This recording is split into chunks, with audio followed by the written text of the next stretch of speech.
connection on that first stroke. And that's a starting gun. So it looks like Cats have managed to, Christchurch managed to correct their course enough and are actually chasing quite a nice line of following St Cats.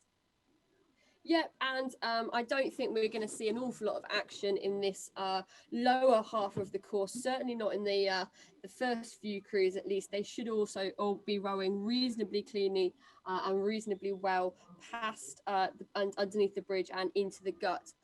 It's really later on in the division we're going to start to see crews come together a little bit quicker. So it does look like Univ are putting in a big push to try and walk on Keble. It's Trinity there. They're really putting the strokes in. They're rating really high, very explosive. And you can see they're really trying to send it off the finish. Keble are a bit more relaxed and perhaps a bit longer in their stroke, but slower. Yeah, it does look like they're rowing a little bit more upright. Trinity just have that little bit more swing with the bodies, which is probably giving them that surge on the finish. You can see how high out that bow is coming out the water, though, which does mean that they are starting to check that bow into the catch, which is going to be costing them speed each stroke. And we'll see as they come out of the bridge.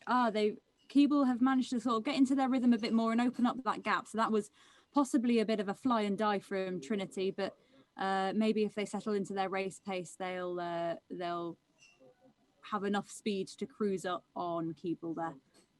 Yeah, absolutely. Although it does look like Keble may potentially be starting to walk on Wolfson just to put them under a little bit of a pressure. The Cox has started to steer to just find where that rigger is so that she can really make the most of the reasonably clean water that you get rowing in that space between the blades and the shell. And at the head of the division, we've got about a length between Christchurch and St Cats.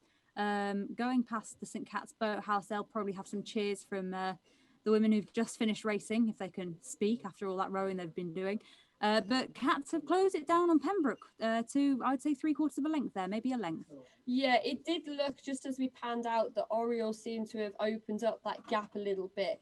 So they're going to try and get ahead as soon as they can, give themselves some room to then just send down their rhythm to the other crews and row over at the top of this division without really getting close.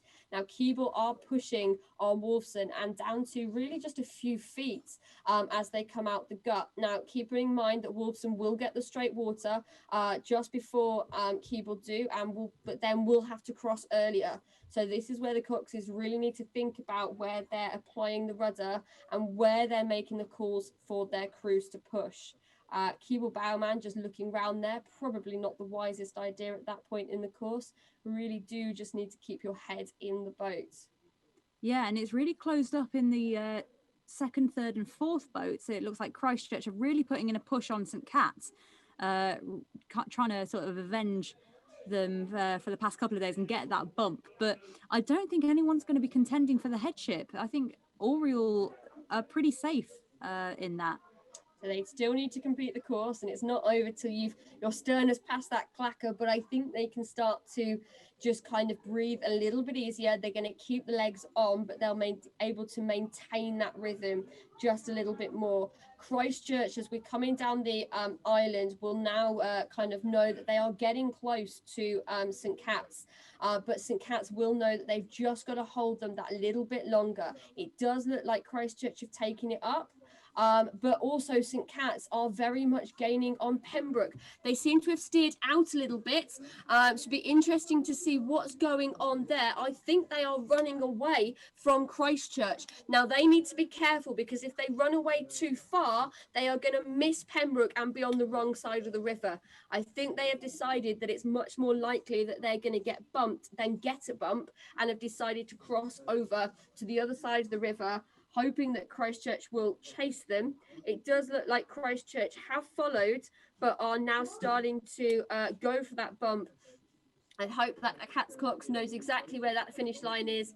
They just need to get their stern over before Christchurch make contact. And it looks like closing up on, who is that? That would be Balliol on Teddy Hall, really, again, closing that gap, probably down to 1/4 of a length. really hoping to get it before that finish line, which is the white, there's a white post just sort of, you can't really see it on the stream, but that's where the finish line is. And Wolfson have opened up the gap again between them and Keeble. So Keeble must have put in a monstrous push, but then just run out of steam and just not being able to finish the job there, unfortunately for them. But well done to Wolfson for rowing over. Yeah, a good attempt, boys.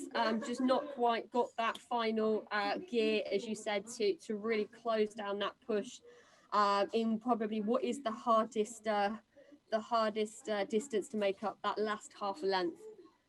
And Trinity and Magdalen appear to be rowing over at the bottom of the division. So it looks like everyone rowed over in that.